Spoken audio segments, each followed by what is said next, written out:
50대와 60대에 이르면 누구나 은퇴를 고민합니다. 한때 잘 나가던 직장인의 삶도 퇴직이라는 현실 앞에서는 예외가 없죠. 한 달에 꼬박꼬박 들어오던 월급이 끊기고 고정 지출은 여전히 쌓여만 갑니다. 어제까지만 해도 안정적이었던 삶이 오늘부터는 불안정의 연속입니다. 사회에서 인정받던 명함이 사라지고 나의 가치는 어디에서 찾을 수 있을까요? 퇴직 후의 삶을 준비하지 않은 수많은 사람들이 한순간에 경제적 벼랑 끝으로 내몰리는 이유는 무엇일까요? 잘 나가던 직장인의 최후, 퇴직 후 벼랑 끝에 선 이유. 퇴직 후의 삶 정말 준비되셨나요? 50대, 60대에 접어들면서 한 번쯤 이런 생각이 들었을 겁니다. 내가 이렇게 열심히 일했는데 은퇴 후에는 좀 편히 살아도 되겠지? 하지만 현실은 기대와 다를 때가 많습니다. 안정된 월급이 끊기고 예상치 못한 지출이 늘어나면 누구든 불안해질 수밖에 없죠. 오늘은 퇴직 후 빈털터리가 된 사례들을 바탕으로 왜 이런 일이 생기고 어떻게 대비해야 할지 구체적으로 이야기해 볼까 합니다. 1. 퇴직금으로 사업을 시작했다가 실패한 김영수 씨의 이야기. 김영수 씨는 55세에 정년퇴직 후 평소 꿈꿔왔던 작은 카페를 열었습니다. 퇴직금으로 카페 차리면 안정적인 노후 생활이 가능할 거야 라는 생각이었죠. 하지만 현실은 달랐습니다. 커피는 넘쳐나고 경쟁은 치열했습니다. 상권 분석도 없이 시작한 카페는 곧 적자로 돌아섰고 2년 만에 가게를 접게 됐습니다. 남은 건 대출금과 고갈된 퇴직금뿐이었죠. 이런 사례는 정말 흔합니다. 퇴직금은 한정되어 있는데 준비 없이 새로운 분야에 뛰어들면 실패 가능성이 큽니다. 특히 경험이나 기술 없이 사업에 도전하는 건 위험천만한 일이죠. 김 씨는 지금 말합니다. 그 돈으로 차라리 임대 수익을 얻거나 안정적인 투자처를 찾았다면 지금처럼 힘들진 않았을 거예요. 교훈 퇴직 후에는 모험보다 안정적인 재정 계획이 필요합니다. 특히 퇴직금은 마지막 자산입니다. 함부로 투자하거나 사업에 올인하는 건 피해야 합니다. 2.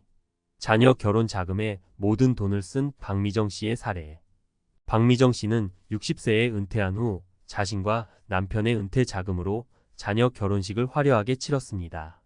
부모가 돼서 이 정도도 못해주면 안 되지라는 생각이었죠. 그런데 문제는 그 후였습니다. 예상치 못한 병원비와 생활비가 겹치면서 빠르게 예금이 바닥났습니다.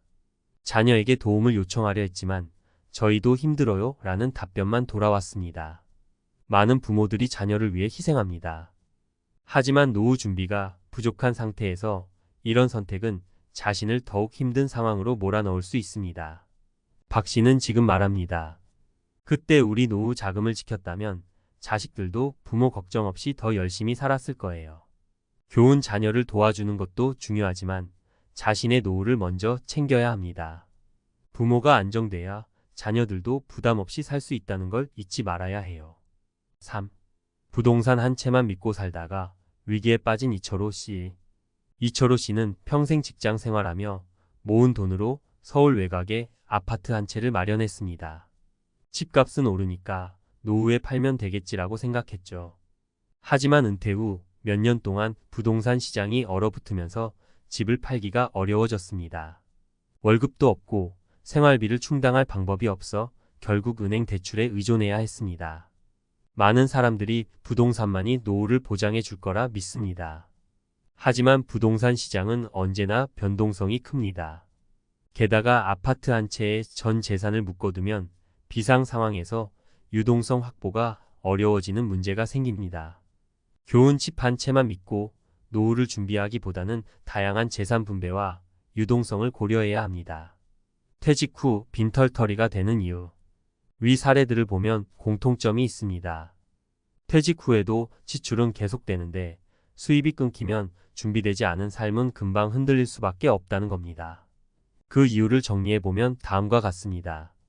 재정 계획의 부재, 퇴직금이나 자산을 어떻게 관리할지 구체적으로 설계하지 못한 경우, 현실을 간과한 낙관주의 퇴직 후에도 지금과 같은 삶을 살 수 있다는 막연한 기대, 소득의 다양성 부족, 노후에는 안정적인 소득원이 필요하지만 이를 준비하지 않은 경우, 퇴직 후 빈털터리를 피하기 위한 3가지 필수 전략.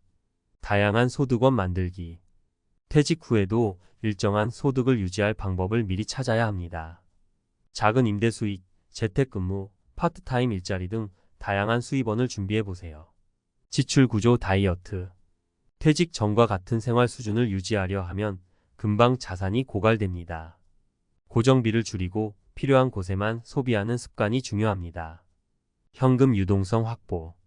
모든 재산을 부동산이나 장기 투자, 상품에 묶지 마세요.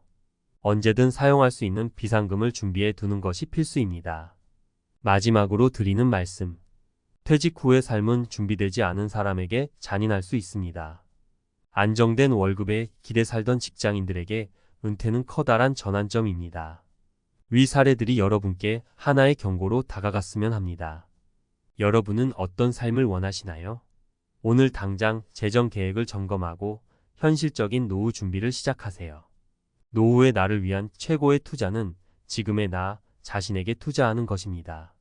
전문가 칼럼 퇴직 후 벼랑 끝으로 떨어지지 않으려면 지금 무엇을 해야 할까? 퇴직 후 빈털터리가 되는 사례들을 듣다 보면 남의 일 같지 않다는 생각이 듭니다. 오늘날 50대와 60대에게 은퇴는 단순히 이제 쉬는 시간이 아니라 새로운 생존의 시작이라는 무거운 주제입니다. 여러분은 지금 어떤 준비를 하고 계신가요? 혹은 아직 몇 년 남았으니 그때 가서 생각하자며 미루고 계신가요? 이 칼럼에서는 퇴직 후 경제적, 심리적으로 무너지지 않으려면 지금 무엇을 해야 하는지 전문가의 관점에서 현실적인 대안을 제시해 보겠습니다. 1. 퇴직 후 소득은 선택이 아닌 필수입니다. 많은 분들이 이렇게 말씀하십니다. 나이 들어서까지 일하고 싶진 않아요. 퇴직 후엔 여유롭게 살고 싶어요. 물론 이런 바람은 당연합니다. 하지만 현실은 다릅니다. 100세 시대의 퇴직 후에는 30년 넘게 살아야 할 수도 있습니다. 이 긴 시간 동안 매달 생활비를 충당하려면 일정한 소득이 반드시 필요합니다. 현실적인 조언. 퇴직 후에도 일을 할 준비를 하세요. 여기서 중요한 건 지금처럼 힘든 일을 하라는 얘기가 아닙니다. 자신이 좋아하는 취미를 소득으로 연결할 방법을 찾아보거나 기존에 쌓아온 경험과 경력을 활용할 수 있는 가벼운 일자리를 준비하는 것입니다. 예를 들어 요즘은 강의나 컨설팅, 재택근무를 통해 시간과 에너지를 아끼면서도 수익을 창출할 수 있는 기회가 많아졌습니다. 사례 박정호 씨의 재취업 성공 이야기. 50대 초반에 은퇴한 박정호 씨는 처음엔 퇴직금을 통해 편히 지낼 계획이었습니다. 하지만 예상보다 빠르게 생활비가 줄어들면서 위기를 느꼈습니다. 이후 박 씨는 평소 좋아하던 사진 촬영 기술을 살려 동네 소규모 스튜디오에서 파트타임으로 일하기 시작했습니다. 일을 시작하면서 돈도 벌고 몸과 마음도 건강해졌어요. 라며 새로운 삶의 만족감을 느끼고 있습니다. 2. 고정비 줄이기는 노후 생존의 기본 전략. 퇴직 후 가장 큰 문제가 되는 것은 끊임없이 나가는 돈입니다. 월급이 없어진 상태에서 고정비가 많으면 아무리 많은 퇴직금을 받았다 해도 버티기 힘듭니다. 특히 자동차 유지비, 대출 상환금, 과도한 보험료와 같은 고정비는 줄일 수 있는 곳부터 줄여야 합니다. 현실적인 조언. 우선 고정비를 하나씩 점검해 보세요. 자동차를 2대 굴리고 계신다면 한 대로 줄이는 건 어떨까요? 또 대출 상환 계획을 재조정하거나 불필요한 보험 상품을 정리하는 것도 방법입니다. 소비의 다이어트가 필요한 시점입니다. 사례 김미영 씨의 현명한 소비 전략. 김미영 씨는 퇴직 후 자동차를 팔고 대중교통과 자전거로 이동하기 시작했습니다. 처음엔 불편했지만 이제는 매달 50만 원 이상 아끼는 게 느껴져요. 덕분에 남은 자금을 투자에 활용하며 여유로운 노후를 보내고 있습니다. 3. 부동산 한 채만 믿고 살지 마세요. 많은 분들이 집 한 채만 있으면 노후는 문제 없다고 생각합니다. 하지만 부동산은 유동성이 낮습니다. 갑작스러운 의료비나 생활비가 필요할 때 집을 팔기 위해 시장 상황에 의존해야 하는 위험이 큽니다. 게다가 부동산 시장은 예측하기 어렵기 때문에 큰 자산을 묶어두는 건 위험한 선택이 될 수 있습니다. 현실적인 조언. 부동산을 가지고 있다면 반드시 비상금을 따로 마련해 두세요. 집 한 채만 의존하지 말고 소액이라도 안정적인 금융 상품이나 월급처럼 받을 수 있는 상품에 분산 투자해 보세요. 또한 주택연금을 통해 집을 활용해 현금 흐름을 만들어내는 방법도 고려할 만합니다. 사례 이철호 씨의 재정 재구성 이야기. 서울 외곽에 집 한 채만 믿고 은퇴했던 이철호 씨는 큰 병원비가 필요했을 때 집을 팔려고 했지만 시장 침체로 쉽지 않았습니다. 이후 주택연금을 신청해 매달 일정 금액을 수령하면서 위기를 극복했습니다. 그때 이 방법을 몰랐다면 큰일 날 뻔했어요. 라며 다시 안정된 생활을 이어가고 있습니다. 4. 심리적 준비도 경제만큼 중요하다. 퇴직 후에 많은 분들이 겪는 또 하나의 위기는 바로 심리적 고립입니다.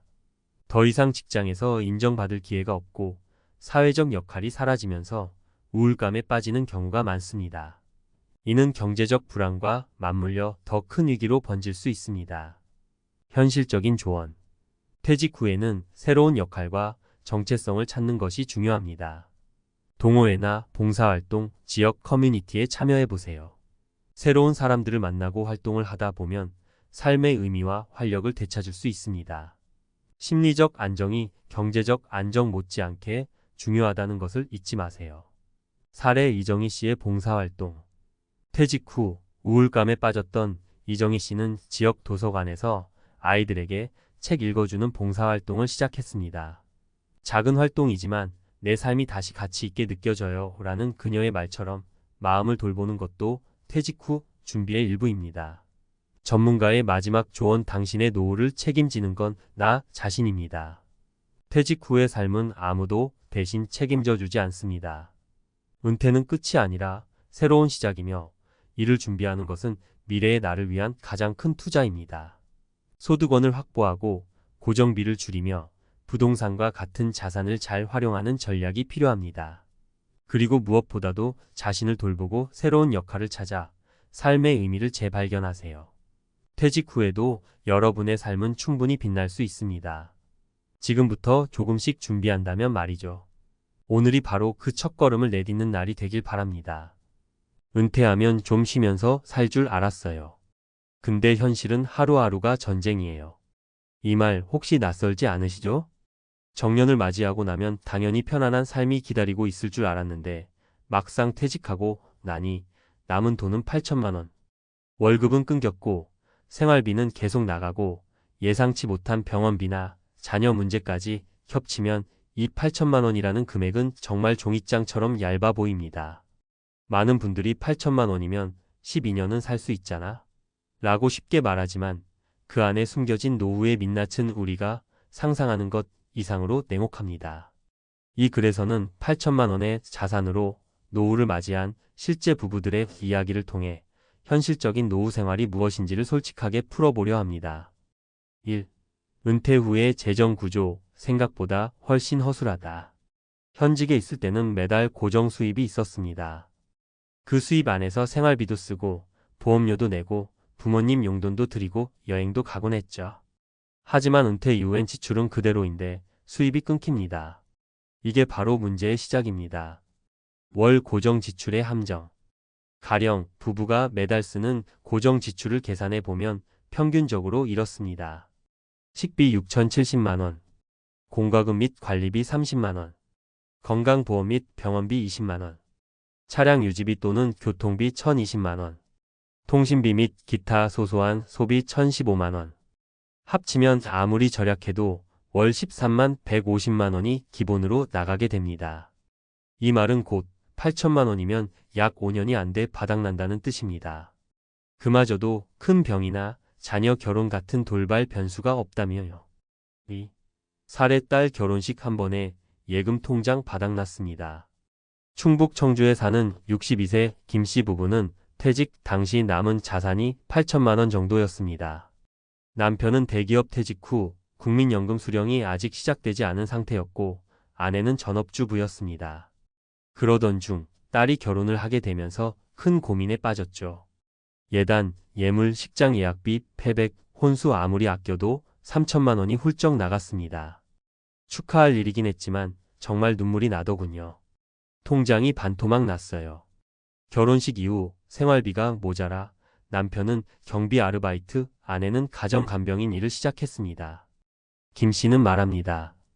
이제는 하루 벌어서 하루 먹고 삽니다. 노후가 아니라 그냥 생존이에요. 3. 살해 병원비가 이렇게 무섭게 나올 줄 몰랐어요.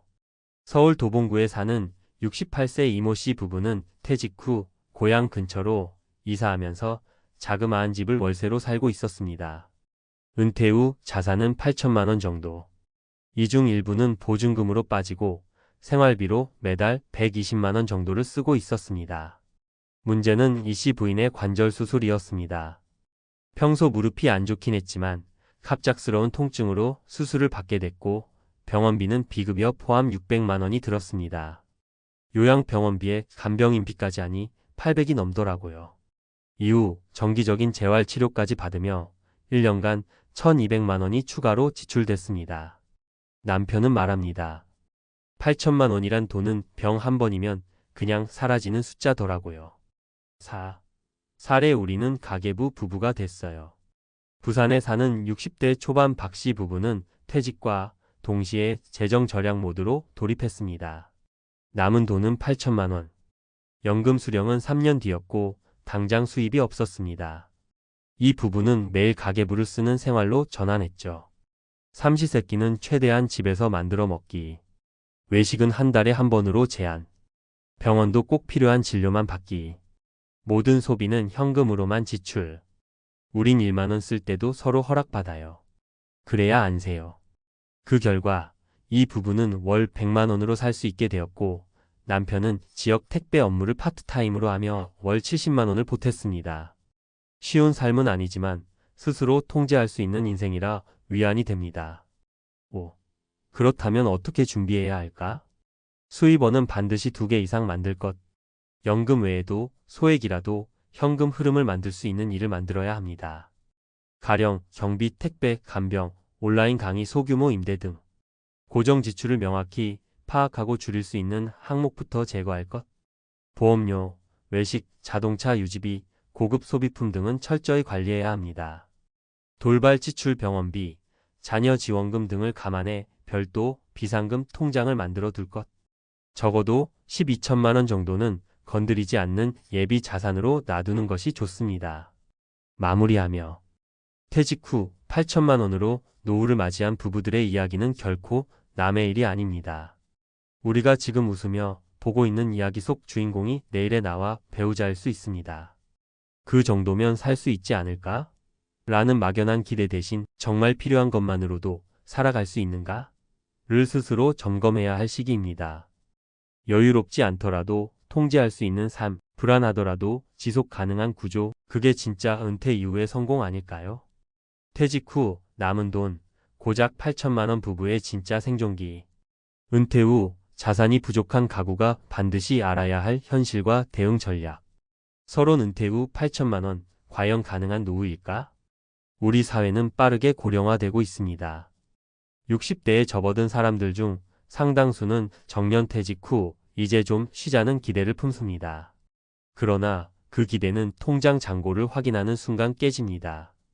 특히 자산이 1억 원 이하인 은퇴 가구는 통계적으로도 고위험군에 속합니다. 퇴직 이후 고정소득 없이 자산 8천만 원으로 노후 생활을 유지하는 것은 상당한 재정적 제약이 따릅니다. 이 칼럼에서는 실제 사례를 바탕으로 자산 8천만 원으로 살아가는 부부의 현실과 생존 전략을 전문가 관점에서 분석합니다. 1. 은퇴 후 최소 생계비 구조 분석. 한국보건사회연구원과 통계청에 따르면 노후 2인 가구의 적정 생활비는 월 200만 원 이상, 최저 생활 유지비도 약 13만 150만 원으로 나타났습니다. 항목 평균 지출액 월 기준. 식비 6,070만 원, 공과금 및 관리비 30만 원, 교통차량 유지비 1,020만 원, 병원비 및 건강보험료 2,030만 원, 통신비 및 기타 소비 1,015만 원, 합계 13만 160만 원. 8천만 원은 위 지출 구조대로라면 약 5년 미만의 생계 유지가 가능하며 중간에 병원비나 자녀 지원, 주택 보수 등의 돌발 지출이 발생할 경우 23년 내로 소진될 위험이 큽니다. 2. 실제 사례 분석. 사례 딸 결혼 비용으로 자산 반토막. 퇴직 당시 자산 약 8천만 원. 결혼 지원금으로 3천만 원 이상 지출. 이후 생계비 부족 남편은 경비일, 아내는 가사 도우미로 재취업. 문제점 가족 행사 비용을 노후 자금에서 충당함. 시사점 은퇴 전 자녀 지원과 노후 대비는 반드시 분리 관리해야 함. 사례 병원비로 1년 만에 자산 급감. 고령 부부 중 한 명이 관절 수술 진행 입원 재활 치료 비용 약 1,200만 원. 국민건강보험이 있어도 비급여 항목과 간병비는 자비 부담. 남은 예산 급감으로 주거 형태도 축소. 시사점 반드시 의료비 비상금 계좌 혹은 실손의료보험 준비 필요. 사례 철저한 가계관리로 생존 가능성 확보. 부부 모두 소비를 최소화 월 지출 100만 원 이내로 관리. 남편은 주 3일 택배 업무로 월 70만 원 추가 수입. 자산 유지는 어려우나 현금 흐름과 지출 통제에 성공한 모범 사례. 시사점 고정 수입 확보 지출 절제가 핵심 생존 전략. 3. 전문가 제언 자산 8천만 원 이하 은퇴 가구의 대응 전략. 고정 수입 마련은 필수. 국민연금 수령 전 공백기에는 일용직, 시간제, 소규모 창업 등으로 소득원을 확보해야 함. 부부 중 한 명이라도 월 5만 100만 원의 수입이 있다면 자산 소진 속도를 획기적으로 줄일 수 있음.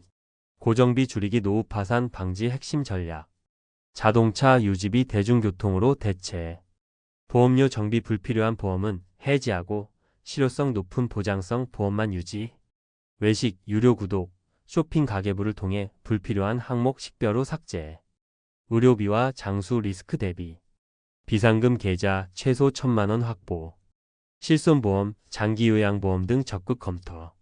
건강관리를 생활화하고 정기검진으로 돌발 지출을 줄이는 것이 핵심. 주거비 절감 전략 수립. 자가가 없는 경우 전세보다 장기월세 또는 공공임대, 귀촌 등 대안 검토. 주거비는 장기적으로 지출에 큰 영향을 미치므로 은퇴 전에 이사와 정리 계획 필요. 결론 8천만 원으로 가능한 삶은 절약이 아닌 구조의 문제. 8천만 원이라는 자산만으로도 은퇴 이후 생존은 가능합니다.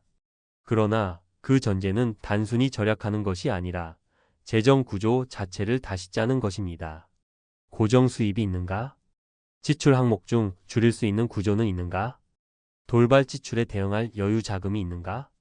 지속 가능한 주거 형태인가? 이 네 가지 질문에 예라고 답할 수 있어야 그 자산으로 가능한 노후가 시작됩니다. 퇴직 후의 삶은 은퇴가 아니라 또 하나의 인생 전환점입니다. 수동적으로 돈을 쓰는 구조에서 능동적으로 구조를 재설계하는 사람만이 노후 생존이 아닌 노후 안정으로 나아갈 수 있습니다. 60에 다시 돌아간다면 인생에서 무엇을 가장 후회할까요? 50대와 60대가 마주하는 현실은 생각보다 냉혹합니다. 은퇴는 축복이 아닌 또 다른 시작일 수 있습니다. 매달 쌓이는 고정비, 줄어드는 수입, 그리고 다가오는 건강 문제 이런 상황 속에서 내가 왜 그때 준비하지 않았을까라는 후회가 밀려옵니다. 그렇다면 만약 다시 60으로 돌아갈 수 있다면 무엇을 반드시 다르게 해야 할까요? 오늘의 이야기는 그 답을 찾는 과정입니다. 60으로 돌아간다면 무조건 이렇게 살 겁니다. 서론. 60대가 된 많은 분들이 공통적으로 말하는 후회가 있습니다. 그때 그렇게 하지 말았어야 했는데, 미리 알았더라면 이렇게 힘들지 않았을 텐데. 그렇습니다. 은퇴는 단순히 직장을 떠나는 일이 아닙니다. 그것은 삶의 새로운 국면이고 준비되지 않으면 오히려 막막한 현실에 부딪히게 됩니다. 만약 제가 60으로 다시 돌아갈 수 있다면 반드시 바꿀 세 가지를 이야기하려 합니다. 이 이야기가 여러분의 선택에 작은 힌트가 되길 바랍니다. 1. 건강은 사치가 아닙니다. 미리 투자했더라면. 가장 흔한 후회는 건강관리입니다. 건강은 돈으로 살 수 없는 유일한 자산이죠. 저의 한 지인은 50대 중반까지만 해도 대기업에서 승승장구하며 은퇴 후 여행이나 다니며 살겠다는 꿈을 꾸던 사람이었어요. 하지만 정작 은퇴 후 무릎 통증과 당뇨로 고생하면서 제대로 걷기도 힘든 상황이 되었습니다. 결과적으로 은퇴 후 모은 돈 대부분이 병원비로 나가고 말았죠. 그분이 항상 말합니다. 시간과 돈이 있을 때 운동하고 몸을 관리했어야 했어. 건강 관리는 거창한 게 아닙니다. 꾸준한 운동, 규칙적인 식사, 충분한 수면만으로도 큰 차이를 만들 수 있어요. 60대에 접어들면 이미 몸은 많은 신호를 보내고 있습니다. 하지만 바쁘다는 이유로 혹은 나는 괜찮겠지라는 낙관으로 무시하면 큰 대가를 치르게 됩니다. 2.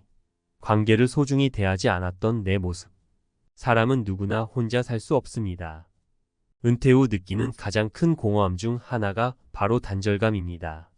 제 또 다른 지인은 은퇴 후 농촌으로 귀촌하면서 도시의 모든 인간관계를 끊어버렸습니다. 시끄러운 인간관계 이제 끝내고 조용히 살겠다고 했죠. 그러나 2년이 지나면서 그는 외로움에 지쳐 다시 도시로 돌아왔습니다. 오히려 나이를 먹으면서 더 많은 공감과 위로가 필요하다는 것을 뒤늦게 깨달았죠. 인간관계는 젊을 때처럼 자주 만나는 것만이 중요한 게 아닙니다. 진심 어린 관심과 정기적인 소통만으로도 관계를 유지할 수 있습니다. 특히 가족과의 유대는 매우 중요합니다. 일 때문에 아이들과 시간을 보내지 못했다고 후회하는 분들이 많습니다. 은퇴 후에는 자녀와 함께 보내는 시간이나 새로운 친구를 만들 기회를 놓치지 않아야 합니다. 3. 경제적 자유를 향한 계획, 조금 더 현실적이었다면. 마지막으로 경제적 자유에 대한 문제입니다. 50대 중반부터 재정 계획을 세우지 않는다면 은퇴 후의 삶은 상상보다 더 힘들어질 수 있습니다. 제 주변의 한 분은 집 한 채만 있으면 노후는 편안할 거야 라는 생각으로 주택에만 올인하셨습니다. 하지만 정작 은퇴 후 매달 나가는 공과금, 유지비, 생활비 앞에서 그 집이 오히려 촉새가 되었습니다. 결국 60대 후반에 집을 팔고 작은 임대주택으로 이사하면서야 숨통이 트였죠. 저라면 50대에 들어서자마자 안정적인 현금 흐름을 만드는 데 집중했을 겁니다. 단순히 연금을 믿기보다는 작게라도 매달 일정 금액이 들어오는 투자나 사업을 구상했어야 한다는 거죠. 특히 요즘은 60대도 다양한 방법으로 소득을 창출할 수 있습니다. 유튜브를 운영하거나 온라인 강의를 열거나 작은 자격증으로 부업을 시작하는 것도 좋은 방법입니다. 결론. 50대와 60대는 새로운 인생의 전환점입니다. 은퇴를 두려워하는 것이 아니라 기회로 삼기 위해서는 건강, 관계, 경제적 자유에 대한 철저한 준비가 필요합니다. 제가 다시 60으로 돌아간다면 이 세 가지를 철저히 준비하며 살았을 겁니다. 여러분도 늦었다고 생각하지 마세요. 지금이 바로 여러분의 미래를 바꿀 순간입니다. 60으로 돌아간다면 무조건 이렇게 살 겁니다. 마이너스 전문가 칼럼. 서론 은퇴 후 상상 이상으로 힘든 현실. 은퇴가 다가오면서 우리는 무언가 큰 변화가 일어날 것이라고 기대합니다. 이제 여유롭게 살겠다. 평생 여행 다니며 지내야지 하는 생각을 많이 하죠. 하지만 실제로 은퇴 후의 삶은 우리가 상상한 것과 많이 다릅니다. 경제적인 불안정성, 신체의 변화, 사회적 고립 등 여러 가지 현실적인 문제들이 하나둘씩 찾아옵니다. 이 모든 것을 막기 위해서는 미리 준비를 해야 한다는 사실을 은퇴 후에 깨닫는 사람들이 많습니다. 만약 다시 60으로 돌아갈 수 있다면 저는 다음과 같은 세 가지를 확실히 바꾸려고 합니다. 여러분도 꼭 이 조언을 마음에 새기시길 바랍니다. 1. 건강은 나중이 아니라 지금이다. 많은 사람들이 나중에 운동할 거야 또는 이제 나이가 있으니 운동은 과도할 것 같아라고 생각합니다. 하지만 은퇴 후 혹은 60대에 접어든 사람들에게 가장 중요한 자산은 건강입니다. 60대부터는 몸이 급격하게 변하기 시작합니다. 관절, 근육, 심장 등 우리의 몸은 젊을 때와 달리 더 많은 신경을 써야 하고 소홀히 하면 그 대가는 굉장히 큽니다. 제가 만난 한 분은 50대 초반까지도 아주 활발하게 일하셨습니다. 하지만 어느 날 갑자기 건강이 나빠지며 평소 즐겨하던 운동도 산책도 못하게 되었고 결국 60대 중반에는 외출도 제대로 하지 못하는 상태가 되었습니다. 그분은 당시 이렇게 말했습니다. 젊을 때 운동을 꾸준히 했더라면 이런 일은 없었을 거야. 은퇴 후의 삶이 아무리 여유롭다 해도 건강을 지키지 않으면 그 여유는 오래가지 않습니다. 우리 몸은 시간이 지나면서 변화하고 그 변화는 점차 불가역적으로 나타납니다. 무릎이나 허리, 어깨 등의 통증은 50대 중반부터 나타나기 시작하고 60대가 되면 더 심해집니다. 그런 몸 상태에서 아무것도 하지 않으면 결국 일상적인 생활도 힘들어질 수 있습니다. 그래서 저는 50대부터 꾸준히 운동을 시작했어야 했고 작은 목표라도 세워서 건강을 관리했어야 했다고 생각합니다. 그렇다면 지금은 어떤 방법을 취해야 할까요? 첫 번째는 무리하지 않고 규칙적인 운동을 하는 것입니다. 걷기, 요가, 스트레칭, 자전거 타기 등 간단한 운동이라도 꾸준히 하는 것이 중요합니다. 또 중요한 건 운동만큼 식단도 중요합니다. 몸에 좋은 음식을 골고루 섭취하고 영양소를 충분히 공급받는 식습관을 만들어야 합니다. 2. 인간관계를 소홀히 하지 말자. 은퇴 후 외로움을 막는 법? 은퇴 후의 가장 큰 문제 중 하나는 사회적 고립입니다. 직장을 다니면서 우리는 매일 다양한 사람들과 교류하고 일정한 사회적 네트워크를 유지합니다. 하지만 은퇴 후에는 그 네트워크가 단절되기 쉽습니다. 특히 대부분의 사람들이 주로 직장 동료들과 교류했기 때문에 은퇴 후엔 외로움이 급격하게 다가올 수 있습니다. 제가 만난 또 다른 분은 은퇴 후 혼자만의 시간을 즐기겠다며 일부러 사람들과의 만남을 줄였습니다. 그러나 몇 년이 지나면서 그는 사람들과의 소통이 점점 어려워지고 있다는 것을 느꼈습니다. 나이가 들어가면서 사람들과의 소통은 더 중요해지기 때문입니다. 그분은 이렇게 말했습니다. 친구들, 가족들과 자주 연락을 하고 소통하는 게 얼마나 중요한지 늦게나마 깨달았다. 저는 이분의 말을 들으며 정말 중요한 교훈을 얻었습니다. 은퇴 후에는 인간관계를 더욱 소중히 여겨야 합니다. 특히 가족과의 관계는 더욱 중요합니다. 자녀들과의 소통, 친구들과의 만남, 커뮤니티 활동 등을 통해 사회적 유대감을 지속적으로 유지하는 것이 은퇴 후의 삶을 풍요롭게 만들어줄 수 있습니다. 매일 만나는 사람들이 적어진다고 해서 외로움을 무시하고 살아가면 안 됩니다. 인간관계는 단순히 외부와의 연결이 아니라 내 마음의 건강에도 영향을 미치기 때문입니다. 은퇴 후에는 적어도 한 달에 한 번이라도 가까운 사람들과 만나는 기회를 만들고 사회적 모임에 적극적으로 참여하는 것이 중요합니다. 3. 경제적 자유를 위한 철저한 준비. 작은 것부터 시작하기. 많은 사람들이 은퇴 후에는 수입이 줄어들 것이라는 사실을 인식하지 못한 채 살아갑니다. 집 한 채만 있으면 될 거야. 연금만 있으면 생활이 가능할 거야 라는 생각을 하지만 현실은 그렇지 않습니다. 저는 그동안 경제적인 준비를 제대로 하지 않았던 점이 가장 큰 후회로 남습니다. 여기서 중요한 점은 단순히 수입이 줄어든다는 사실이 아니라 내가 할 수 있는 경제적 활동이 제한적이라는 것입니다. 한 예로 은퇴 후 모든 시간을 놀고 싶다는 마음을 갖고 있지만 의외로 많은 은퇴자들이 경제적 자유를 느끼지 못하고 살아갑니다. 제 친구는 은퇴 후 경제적 여유가 생길 줄 알았지만 의료비, 생활비 등 예기치 못한 지출이 계속해서 나가면서 결국 다시 일자리를 찾아야 했습니다.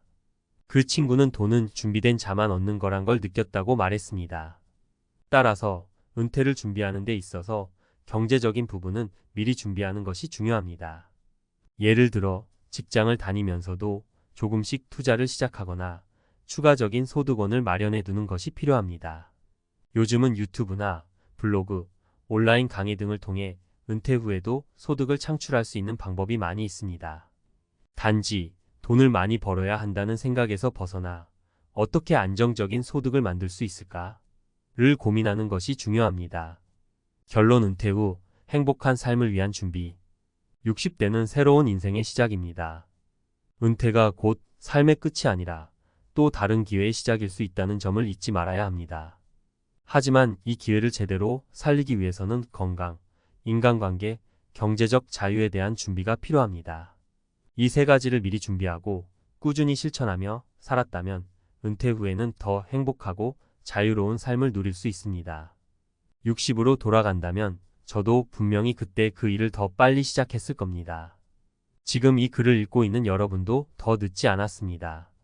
지금 바로 건강, 인간관계, 경제적 준비를 시작하세요. 여러분의 미래는 여러분의 손에 달려 있습니다. 은퇴한다라는 말, 어쩐지 남의 일처럼 들리다가도 어느 순간 현실이 되어 다가옵니다. 특히 60년 대생분들은 한창 국가, 경제가 성장하던 시기에 사회생활을 시작해 열심히 일하며 앞만 보고 달려온 분들이 많으시죠. 요즘은 평균 수명이 길어지면서 직장에서의 정년 은퇴가 더 이상 인생의 종착역이 아닙니다. 오히려 또 다른 시작점이 되기도 합니다. 그렇기에 수십 년을 직장에 몸담았다야 퇴직 후 머릿속이 복잡해지는 건 자연스러운 일이겠죠. 그 가운데 우리에게는 조금 독특한 장소에서 새로운 목표와 길을 찾는 분들의 이야기가 들려옵니다. 바로 고속도로 휴게소입니다. 바쁘게 달리던 자동차들이 잠깐 쉬어가는 공간에서 인생의 후반부를 설계하는 이들이 모여들고 있는 거예요. 휴게소는 단순히 화장실 들르고 출출할 때 간식을 사 먹는 곳이 아니라 은퇴자들 사이에서는 다채로운 모임과 정보 교류 혹은 작지만 알차게 꾸리는 사업 터전으로도 이용되고 있습니다. 어느 순간부터 고속도로 휴게소에서 모여 소소한 장사를 시작하거나 좋아하는 일을 함께 배우고 나누면서 재취업이나 제2의 삶을 준비하는 60년 대생들이 눈에 띄게 늘었습니다. 왜 굳이 휴게소를 택했을까? 라고 생각하실 수도 있겠지만 막상 이야기를 들어보면 아주 설득력 있는 이유들이 많습니다. 오늘은 그 이야기들을 사례와 함께 편하게 말씀드리려 해요. 1. 휴게소에서 만난 소소한 창업 기회. 첫 번째 이야기 주인공은 1963년생인 김정훈 가명 씨입니다. 김정훈 씨는 30년 가까이 대기업 물류부서에서 근무하다가 올해 초에 정년퇴직을 하셨어요. 사실 오래전부터 은퇴를 준비해야 한다는 얘기를 주변에서 많이 듣긴 했지만 정작 본인은 당장 내일 퇴직할 것처럼 전혀 실감이 나지 않으셨다고 해요. 그러다 막상 퇴직하고 나니 오랫동안 몸담았던 회사에서 나오자마자 허탈감이 크게 몰려왔습니다. 어떤 일을 해야 할지 모르겠더라고요. 그냥 마음이 텅 빈 것 같았어요. 여기저기 돌아다니면서 이것저것 보긴 했는데 특별히 끌리는 일도 없고 연금만으로는 아직 부족하니까 조금이라도 수익은 내야 하는데 말이죠. 그러던 중 지인 소개로 김정훈 씨는 친구와 함께 소규모 판매 부스 자리를 알아보게 됐습니다. 그 친구가 판매하고 있던 건강식품이나 지역 특산품 등을 함께 팔아보는 일이었죠. 처음엔 어디에 자리를 잡아야 할지도 막막했는데 우연한 기회에 고속도로 휴게소 쪽에 소자본으로 팝업 부스를 열 수 있다는 정보를 접하게 됩니다. 고속도로 휴게소는 사람들이 잠깐이라도 꼭 들르게 되는 곳이잖아요. 그런 점에서 장사하기가 나쁘지 않다 싶었죠. 임대료도 생각만큼 비싸지 않았고요. 그렇게 시작한 판매 부스는 하루에 몇 시간씩만 운영하면서도 하루 종일 지키는 게 아니라 교대로 나와서 부담 없이 일할 수 있었다고 해요. 처음에는 낯설고 어색했지만 그래도 친절하게 물건을 설명해주고 휴게소를 찾는 사람들과 웃으며 얘기 나누다 보니 삶의 활력이 생긴 듯 했습니다. 김정훈 씨는 이 작은 휴게소 부스가 내가 아직 사회와 연결되어 있고 뭔가 쓸모 있는 일을 하고 있다라는 생각을 하게 해주었다며 수익이 많고 적음을 떠나서 자신에게 큰 의미가 있다고 말합니다. 2. 은퇴 후에도 계속되는 배움의 장. 두 번째 사례는 1967년생인 이영미 가명 씨의 이야기예요. 이영미 씨는 광고회사에서 25년 가까이 일해 오셨는데 정년을 채우기 전에 여러 사정으로 중도 퇴사를 하셨습니다. 어느 정도 퇴직금으로 안정은 됐지만 아직 아이들도 대학 등록금이 필요하고 본인 또한 평생 하고 싶은 일에 도전을 해보고 싶다는 열망이 있었죠. 퇴사 후에 뭘 해야 할지부터 고민이 되더라고요. 회사에서는 주어진 일만 주로 했지 정작 내가 좋아하는 게 뭔지 잘하는 게 뭔지 모르겠더라고요. 그래서 이영미 씨는 한동안 문화센터나 평생교육원 등을 찾아다니며 이것저것 강좌를 들어보셨대요. 그러다 우연히 고속도로 휴게소에서 지역 주민들과 함께하는 공예교실 같은 체험 프로그램을 알게 되었다고 합니다. 누군가는 귀찮게 왜 휴게소까지 가서 배우나 싶겠지만 평소 차로 오가던 경로 중간에 위치한 휴게소라 접근성도 괜찮았고 무엇보다 공예에 관심 있는 다양한 연령대가 모여 있어 즐겁게 교류하기가 좋았다고 해요. 그곳에서 시작된 인연들은 더 나아가 우리끼리 작품 만들어서 작게나마 판매도 해볼까? 라는 이야기가 오갈 정도로 발전했습니다. 실제로 휴게소 내 소규모 전시 부스나 체험형 판매 공간에서 수강생들이 만든 수공 예품을 소개하고 가끔은 판매도 했다고 해요. 처음엔 배우는 재미만 있었는데 어느 순간 삶에 대한 목표가 생기는 듯 했어요. 아, 나 이런 거 잘하는구나. 이걸 더 잘해봐도 괜찮겠다라는 자신감이 생기니까 그 뒤로 다시 집에서도 열심히 작업해보게 됐어요. 이영미 씨가 가장 좋았던 점은 여러 사람을 사귀면서 정보도 얻고 새로운 트렌드에도 뒤처지지 않게 계속 배울 수 있었다는 거예요. 그 과정에서 자연스럽게 부수입도 발생하기 시작하면서 제 취업에 대한 막연한 불안감이 조금씩 해소되는 느낌이었다고 합니다. 3. 제2의 직업이 된 휴게소 관리 업무. 마지막으로 소개할 분은 1961년생인 박재욱 가명 씨예요. 박재욱 씨는 원래 공무원으로 계시다가 5년 전 퇴직을 하셨습니다. 사실 연금이 어느 정도 나오기는 하지만 가만히 집에만 있기는 성격상 너무 답답하더랍니다. 그래서 소소하게라도 할 일을 찾던 중에 고속도로 휴게소 쪽에서 시설 관리 업무를 맡을 사람을 구한다는 정보를 들었습니다. 휴게소라고 해봐야 맨날 차 타고 지날 때 잠깐 들르는 곳 정도로만 생각했는데 막상 깊이 들여다보니까 안전점검이나 시설 관리, 그리고 다양한 편의 서비스 관리까지 신경 써야 할 게 정말 많더라고요. 박재욱 씨는 직접 휴게소에 방문해 관계자를 만나보고 자신의 예전 경험도 살려서 기획, 운영, 안전점검 등 업무 전반에 관여하게 되었습니다. 무엇보다 국가기관에서 오래 근무하셨기 때문에 여러 가지 절차를 꼼꼼히 챙기는 부분을 잘 수행해낼 수 있었죠. 퇴직하고 나니 좀 쉬고 싶긴 했는데 막상 아무것도 안 하니 몸과 마음이 늙는 느낌이랄까. 여기서 일하면서 느낀 건 휴게소가 단순히 잠깐 들르는 곳이 아니라 지역 경제나 사람들의 휴식 또 여러 계층의 고용 창출 등에 있어서 꽤 중요한 역할을 한다는 거예요. 지금은 박재욱 씨가 휴게소 내 지역 특산품 판매장과 일자리 체험관 운영까지 도움을 주고 계시는데 이 일을 통해 지역 사회에도 기여한다는 보람을 느낀다고 합니다. 게다가 현장에서 젊은 직원들과 부딪히며 일하다 보니 트렌드에도 뒤처지지 않고 계속 새로운 정보를 얻게 되어 좋다고 하셨어요. 고속도로 휴게소, 새로운 삶의 플랫폼이 되다. 이 세 가지 사례를 통해 알 수 있는 건 고속도로 휴게소가 단순히 차가 달리는 길목에 있는 중간 정류장이 아니라 은퇴자들에게 제2의 직업 창출과 사회적 교류, 또 배움의 장이 될 수 있다는 점입니다. 게다가 휴게소는 지역 특산품 홍보나 문화 교류의 거점으로도 점점 발전하고 있잖아요. 그만큼 휴게소 측에서도 다양한 프로그램을 기획해 운영하고 있는데 은퇴자들이 이곳에서 능력을 발휘할 수 있는 장이 넓어지고 있습니다. 앞서 언급한 분들처럼 부스 창업을 시도하는 분, 취미나 특기를 살려 작업물을 전시 판매하는 분, 혹은 시설 관리나 행정 지원 쪽에서 재취업 기회를 얻는 분까지 형태는 정말 다양하더라고요. 또 아직 은퇴 전이라도 앞으로 이런 쪽을 해볼까? 하며 휴게소를 답사하는 5060대 분들도 늘고 있다고 합니다. 그렇다고 해서 휴게소가 마냥 쉽고 편한 곳만은 아닙니다.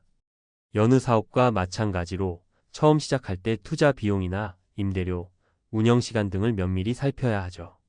사람이 몰리는 시간대도 확실히 파악해야 하고 상품 기획과 판매 전략도 세심하게 준비해야만 실패를 줄일 수 있습니다.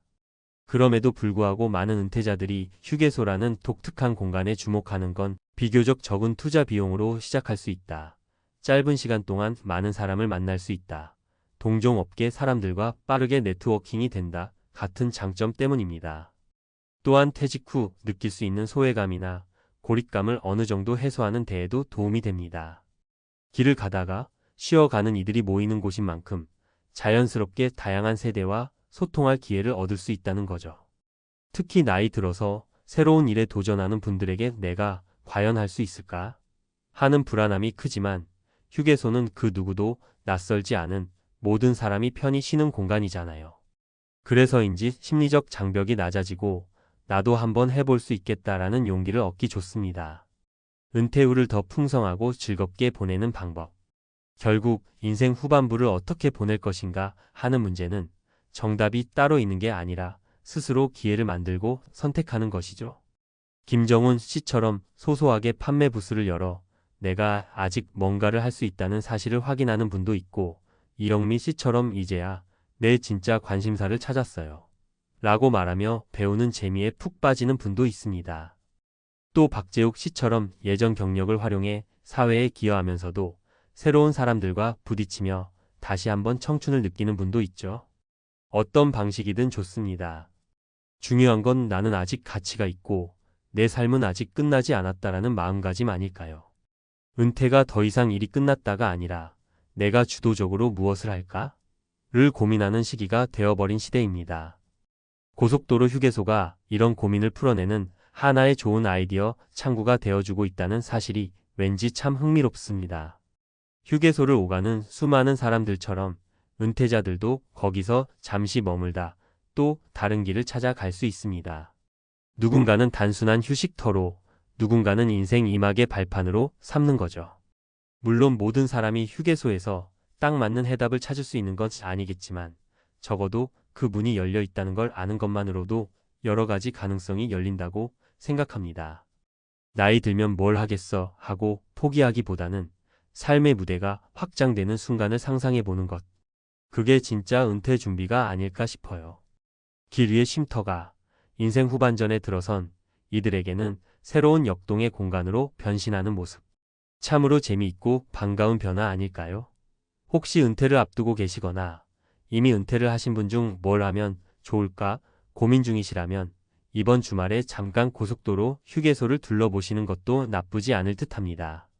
생각보다 새로운 장면들이 펼쳐질지도 모릅니다. 이처럼 은퇴한 60년 대생들 왜 고속도로 휴게소에 모였나? 라는 질문은 결국 새로운 시작을 찾아 나서려면 어디든 가능성이 있는 곳을 주목하라는 답으로 이어집니다. 휴게소가 그 길잡이 역할을 톡톡히 해주고 있는 거죠. 누군가는 작은 판매 부스로, 또 누군가는 무료 체험 강좌로, 다른 누군가는 관리 업무로. 방식은 달라도 그곳에서 함께 만나 정보를 교류하며 삶의 활력을 되찾고 있습니다. 우리 인생의 휴게소는 어디일까요? 그건 실제로 고속도로를 달려가며 만나는 휴게소가 될 수도 있고, 다른 누군가에게는 동네의 도서관이나 평생학습원, 혹은 작은 동호회가 될 수도 있습니다. 중요한 건 멈추지 않고 끊임없이 시도하는 마음이라고 생각해요. 그렇게 한 걸음씩 나아가다 보면 어느새 새로운 길이 분명히 열리게 될 것입니다. 앞으로 은퇴 후 삶을 준비하시면서 잠깐 쉬어가는 그 장소가 오히려 또 다른 무대가 되어줄 수도 있다는 사실을 기억해 보세요. 그럼 오늘 말씀드린 이야기가 조금이라도 힘이 되었으면 좋겠습니다. 언제든 길은 열려 있고 우리는 계속해서 앞으로 나아갈 수 있으니까요.